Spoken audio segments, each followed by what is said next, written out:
Responding to media queries to the situation in Venezuela, Press Secretary to Prime Minister Dr. Keith Mitchell, Philomena Robertson, told GBN, and I quote, "We have been monitoring developments in Venezuela, and the situation is of concern to us. We will continue to keep a close eye on the situation there." End of quote. Venezuelan President Nicolas Maduro has promised to fight against the push of U.S. and its allies, even ending diplomatic and political relations with Washington. Maduro announced that he was cutting all diplomatic relations with the United States after U.S. President Donald Trump recognized Guaido as interim president. In what has been considered a grave speech from the presidential palace in Caracas by Maduro, he claims the U.S. aimed to rule Venezuela from Washington. President Maduro gave a 72-hour deadline to the U.S. representatives in Venezuela to leave the South American sovereign nation.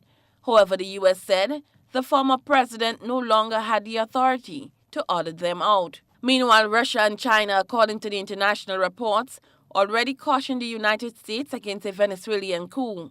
Thursday, Moscow issued statements in support of Venezuela against U.S. meddling with the sovereignty of the Bolivian Republic through military interference.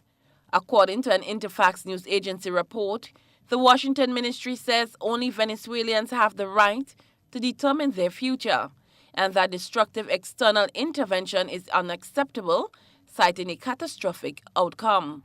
China declared full support for the Venezuelan government, sternly rejecting the intrusion of internal affairs of the country by the United States.